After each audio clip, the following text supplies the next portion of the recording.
It happened on a night that looked perfectly ordinary, one of those quiet suburban evenings when porch lights glow softly, children's rooms fall silent, and no one imagines their world is about to break forever.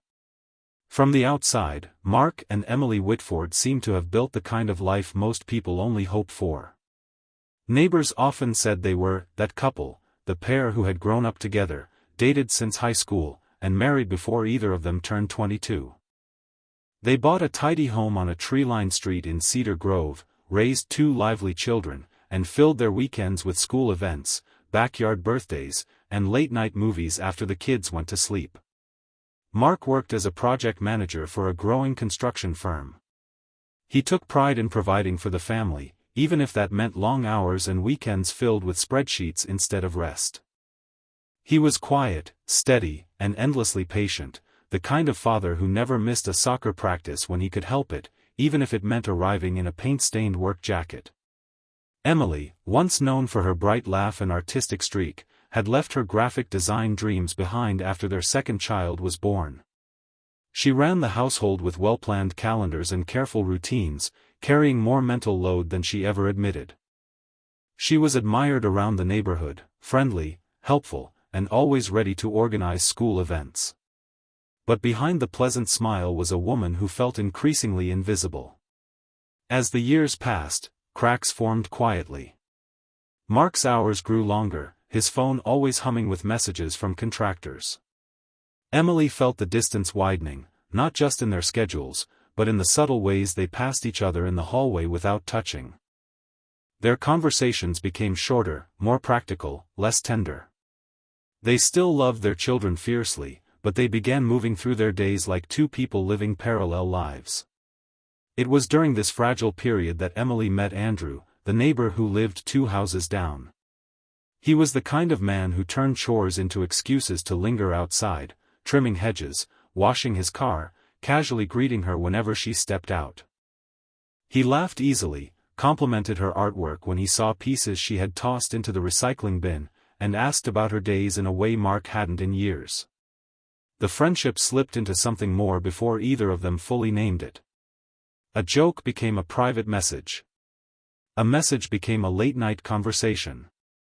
And soon, an affair began, hidden behind drawn curtains, coded texts, and the kind of secrecy that grows in the shadows of dissatisfaction.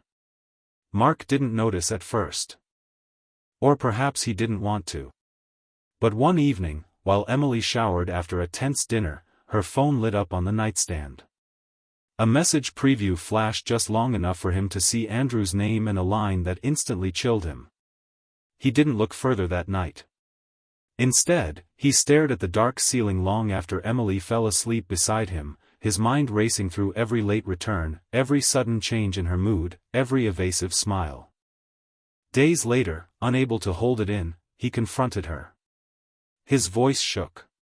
Emily denied it at first, then broke down and admitted everything. Mark expected anger to come roaring out of him, but instead, tears came. He begged her not to leave, terrified that separation meant losing not just his wife, but his children, his home, the life they had built since they were teenagers. Emily agreed to stay. But something in the marriage shifted irrevocably. Their home grew colder, quieter. They moved through rooms like strangers, both of them carrying unspoken resentment, guilt, and fear. And the affair, though ended, left a scar that no apology could cover. Years went by like that, tension simmering beneath every routine moment, until the night Mark finally decided he could no longer live in the quiet ache their home had become. He met with a lawyer. He filed the paperwork. And he served Emily with divorce papers, hoping this time, peace might follow. The day Mark served the divorce papers was strangely calm, no shouting, no slammed doors, just a long, hollow silence that settled into the house like dust. Emily stared at the documents as though they were written in another language, her face drained of color. She didn't argue. She didn't cry. She simply nodded, whispering, "I see," before walking to the kitchen to make tea with trembling hands. Mark sensed the tension rising through the walls, but he also felt something he hadn't felt in years, resolve. He wanted fairness. He wanted shared custody. He wanted to stop walking on emotional glass. And he hoped, somehow, that ending the marriage might give their children a gentler future than the one they were currently living in. Yet despite the storm beneath the surface, the night that followed unfolded with eerie normalcy. They took the children to their daughter's music practice, sitting side by side on metal folding chairs as though nothing had changed. Emily clapped softly during the performance, her smile tight and brittle. Mark helped their son tie his shoelaces and carried both backpacks to the car.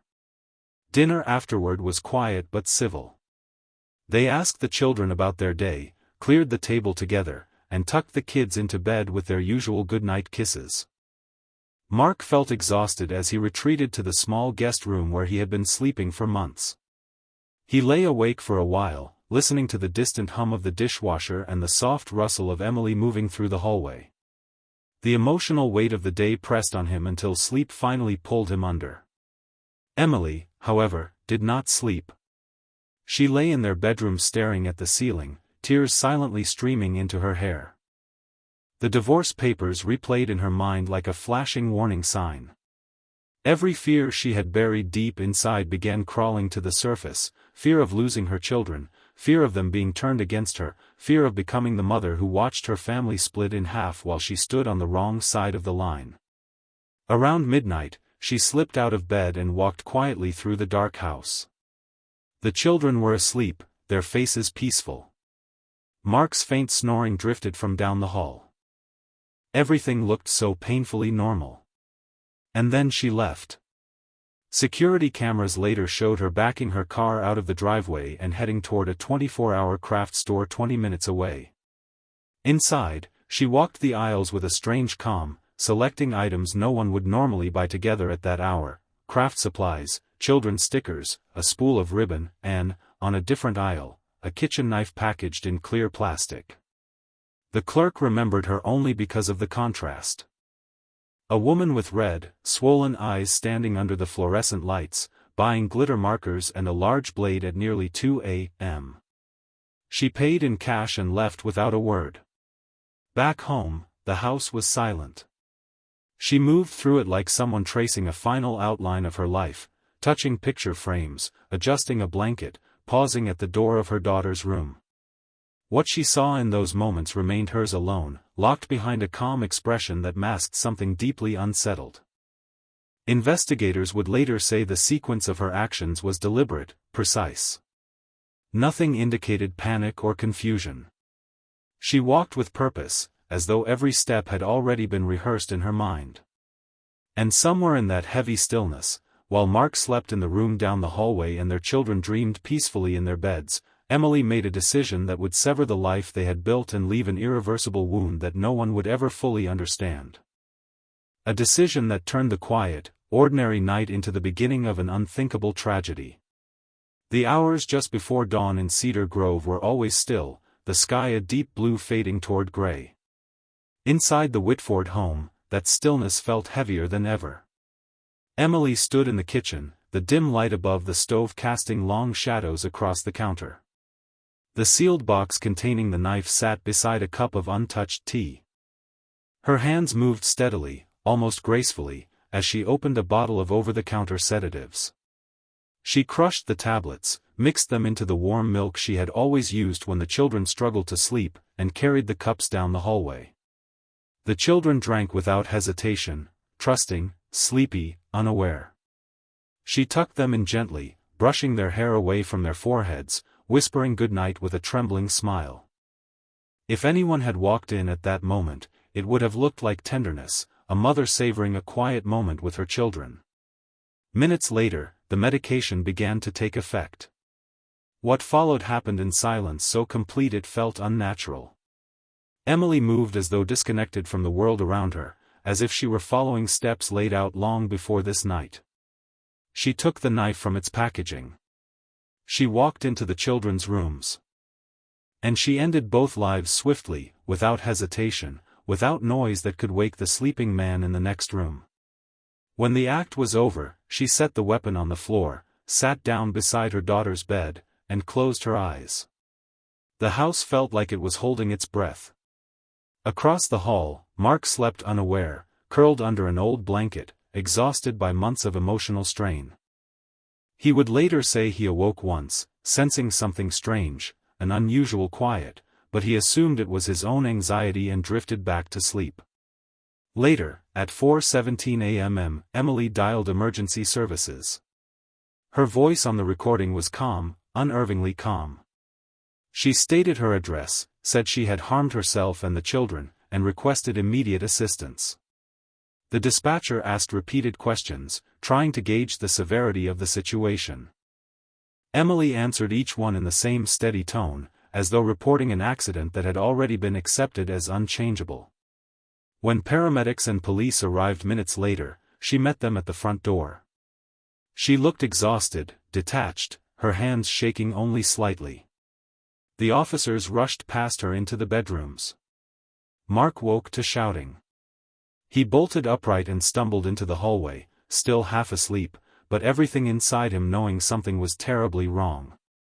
He pushed through officers, calling his children's names, but was stopped by two responders who grabbed him by the arms.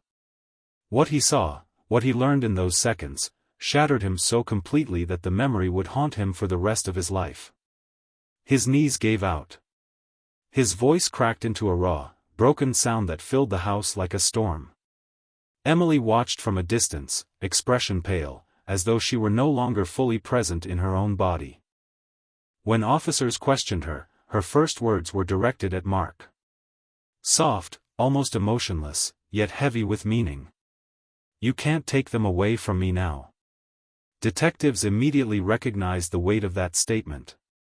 It pointed not to panic or impulse but to motive, fear of losing custody, fear of being left behind in a broken marriage she could no longer control. The house was sealed off as a crime scene. Officers moved with grim purpose. Paramedics stepped back, understanding that nothing more could be done. Outside, neighbors gathered in disbelief as dawn crept across the sky, painting the scene in muted shades of gold and gray. Inside a patrol car, Emily sat quietly, hands folded in her lap, staring straight ahead. Her composure unsettled everyone around her. And for the first time, the town of Cedar Grove realized this was not a domestic tragedy born of chaos, but something planned, deliberate, and far more chilling than anyone could have imagined. Within hours, the Whitford home transformed from a place of family memories into a meticulously guarded crime scene. Yellow tape stretched across the driveway, camera shutters clicked, whispered commands passed between detectives. The sun had barely risen, yet the tragedy already weighed over the entire neighborhood like a suffocating fog. Detective Laura Hensley, a seasoned investigator known for her restraint and attention to detail, led the case. She walked through the quiet hallways slowly, cataloging every detail: the opened craft store bag on the counter, the crushed sedative packaging near the trash bin, the precisely placed children's cups already collected by forensics. Nothing suggested chaos. Nothing suggested impulse. It was the cold orderliness of the scene that unsettled her most. In a separate room, Emily sat handcuffed at a small table. Her posture remained straight, her eyes downcast. When Detective Hensley entered, Emily looked up, not defiantly, but with a strange acceptance, as though she had been waiting for this conversation. "Emily," the detective said gently, "I need to understand what happened." At first, there was silence.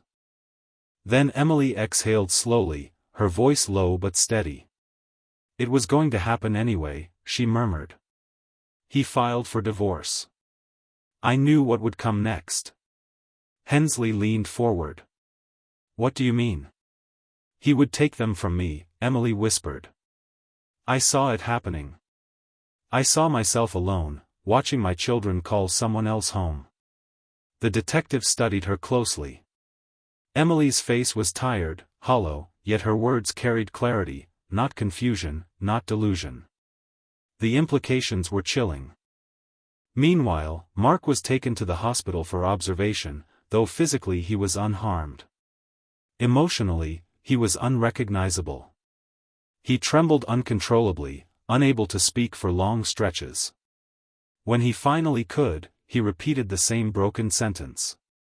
"I didn't know. I didn't know." He asked the officers again and again if the paramedics could try anything else, if maybe there had been a mistake, if perhaps, but the answers remained the same. Outside the interview room, detectives pieced together a timeline. Surveillance footage from the craft store showed Emily entering at 1:46 a.m., her shoulders hunched, her face unreadable. Receipts confirmed the purchases. Toxicology reports identified the sedatives in the children's systems. Search history on her computer revealed alarming queries from the previous week. This was no moment of sudden despair. It was calculated. The town struggled to comprehend the reality. Friends who knew the family described Emily as attentive, gentle, deeply involved in her children's lives. Nothing in her past suggested violence. Yet the evidence created a picture none of them could reconcile. Mental health specialists were brought in to evaluate her. Over several days, they observed her mannerisms, her responses, her recounting of events. Though withdrawn, she remained coherent, articulate, and aware of the consequences of her actions. There were no signs of delusion. No symptoms of psychosis. She understood exactly what she had done. The professionals reached a unanimous conclusion: Emily was mentally competent at the time of the crime. When confronted with the findings, she didn't argue. She didn't plead or break down. She simply nodded, as if she had expected this outcome. The case shifted swiftly toward trial. The public reacted with disbelief that bordered on outrage. How could a mother do this? How could such a tragedy unfold in a quiet home seemingly filled with family love? Reporters camped outside the courthouse. Commentators speculated endlessly on motive. And through it all, Mark remained hidden from view, shattered, barely navigating the crushing weight of grief. Meanwhile, Emily sat in her cell at the county detention center, staring at the blank wall. For the first time since the night of the tragedy, she cried, not loudly, not violently, just silent tears sliding down her cheeks as the enormity of her choices settled fully over her.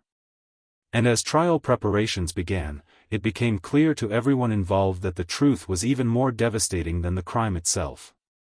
Emily had not acted out of sudden rage. She had acted out of fear, a fear so twisted, so consuming, that she believed destroying her own family was the only way to keep it intact. The courthouse in Cedar Grove had never seen such a crowd. Reporters lined the steps from the early hours, townspeople gathered in hushed clusters on the sidewalks, and officers formed a tight perimeter to maintain order. Inside, the normally quiet courtroom was filled to capacity. Some came seeking answers. Others came out of disbelief, unable to accept what had happened on their own street. Emily entered wearing a simple beige jumpsuit, her wrists cuffed. She looked calm but hollow, no makeup, no jewelry, her hair pulled back in a plain knot. She did not scan the room or search for familiar faces. She walked straight to her seat beside her attorney, eyes fixed ahead as though bracing herself against a current she could no longer fight. Mark was escorted in through a separate entrance. He wore a dark suit and carried a small photo of the children tucked inside his jacket. His face appeared gaunt, his posture fragile but determined. He did not look at Emily, not once. He kept his gaze fixed on the bench, the walls, anywhere else. The prosecution began with a quiet, steady account of the night. Assistant District Attorney Caroline Brooks spoke with measured precision, outlining how Emily purchased supplies, sedated the children, and carried out the act with clear intent. She repeated Emily's own words to investigators: "He would take them from me," allowing the motive to settle heavily over the courtroom. She emphasized the planning, the store receipt, the search history, the lack of hesitation. This was not a moment of uncontrollable despair, Brooks said firmly. It was a decision. The defense took a different angle. Emily's attorney, Jonathan Hale, a composed man known for his calm courtroom presence, did not deny the actions. Instead, he focused on emotional deterioration. He described the collapse of a long marriage, years of tension, and a mother spiraling under fear of losing the only core she had built her life around. He spoke of sleepless nights, panic attacks, and overwhelming anxiety, painting a portrait not of malice, but of a mind breaking under pressure. For days, witnesses took the stand: neighbors, doctors, officers who entered the house, the 911 dispatcher whose voice cracked as she recalled the calmness on the other end of the line. Medical professionals described Emily's mental state in clinical terms, confirming she understood her actions, even if her emotions were unraveling. And then came Mark. He took the stand with visible effort. Each step appeared heavy, as though the air itself resisted him. When he sat down, the courtroom fell silent. His voice trembled at first as he spoke about the children, their favorite songs, the way they ran to greet him when he came home early, the last goodnight kisses he gave them just hours before their lives ended. The gallery wiped tears as he described their laughter echoing through the house, now replaced by an unbearable silence. When asked about Emily, he paused, struggling. "I tried," he whispered. "We both tried. But we were hurting each other. I filed for divorce because I wanted peace for all of us. I never imagined." He stopped, unable to continue. The judge allowed him a moment. When he finally found his voice again, it was faint. "I wish she had told someone. Anyone. I wish she'd asked for help. I would have done anything, to keep the kids safe." Emily lowered her head but did not cry. She simply gripped the edge of the table, her knuckles pale. The trial lasted 12 days. On the final afternoon, the jury returned after only 4 hours of deliberation. The foreperson stood, hands slightly shaking but voice clear. "Guilty on all counts." A long, stunned silence swept through the courtroom. Emily closed her eyes briefly, as though absorbing the finality. She did not protest. She did not plea. She simply bowed her head. The judge, a stern but fair man known for empathy in sentencing, spoke with a somber tone. "Mrs. Whitford, the court finds that your actions were deliberate and irreversible. The impact of your choices has devastated an entire family and community.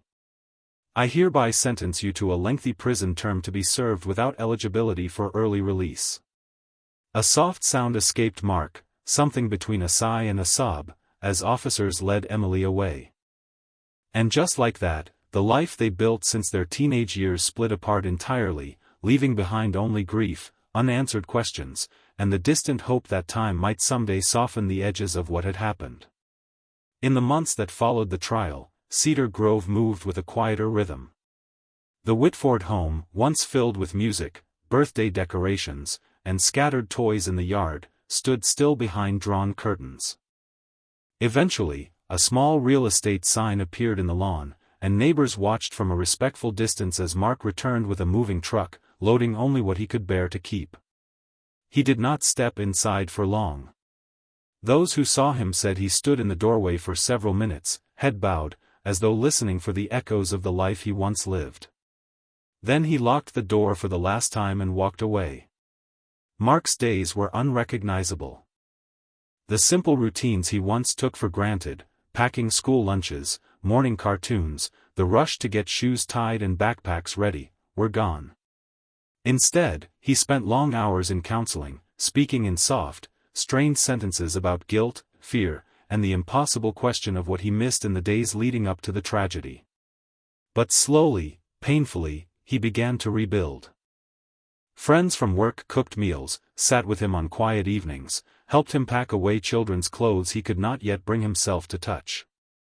His sister invited him for weekends, urging him back into a world that no longer felt familiar.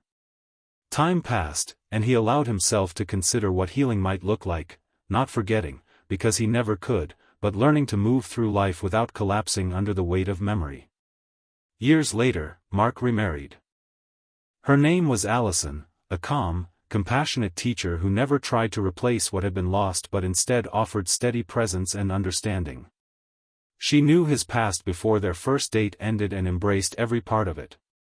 Together, they eventually welcomed 2 children of their own. The house they built was warm, quiet, and gentle, its walls filled with laughter that grew slowly, step by step, like a garden tended with care. But Mark never hid the truth. He kept framed photos of his first 2 children on the living room shelf, captured moments of sunlight, spilled juice boxes, crooked smiles. When his younger children grew old enough to ask, he spoke of the brother and sister they would never meet, telling stories about kindness, creativity, and the way they used to race each other down the hallway in socked feet. He also began speaking publicly at community events, sometimes at schools or parenting groups, always with the same steady message, that silence can be dangerous, that emotional strain can hide behind ordinary days, and that reaching out for help is never a sign of failure. His voice was never dramatic or theatrical, just honest, quiet, and echoing with experience no one should ever carry. As for Emily, her life faded into the stillness of a long prison sentence. Evaluations continued to show she understood what she had done. She spent her days attending therapy sessions, reading, and maintaining a routine designed to keep her from retreating entirely into isolation. She rarely spoke of the past. She rarely spoke at all. In letters she occasionally sent to counselors and clergy, she expressed remorse but never offered explanations that could truly answer the unanswerable. The community of Cedar Grove slowly healed, though the scar never disappeared. Every anniversary brought a moment of reflection. Neighbors who once shared barbecues and birthday parties still lowered their voices when they passed the house where it all happened. With time, the tragedy became a story the town quietly carried, one that reminded them of the fragility of family, the danger of buried resentment, and the silent struggles people hide beneath polite smiles. And in the end, when people spoke of the Whitford children, they did so with gentleness, remembering the joy they brought to those around them and the lessons their story left behind. Some tragedies do not fade, they change the shape of those who survive them, guiding their steps toward compassion, vigilance, and a deeper understanding that life can turn in a single night, even when everything looks perfectly ordinary.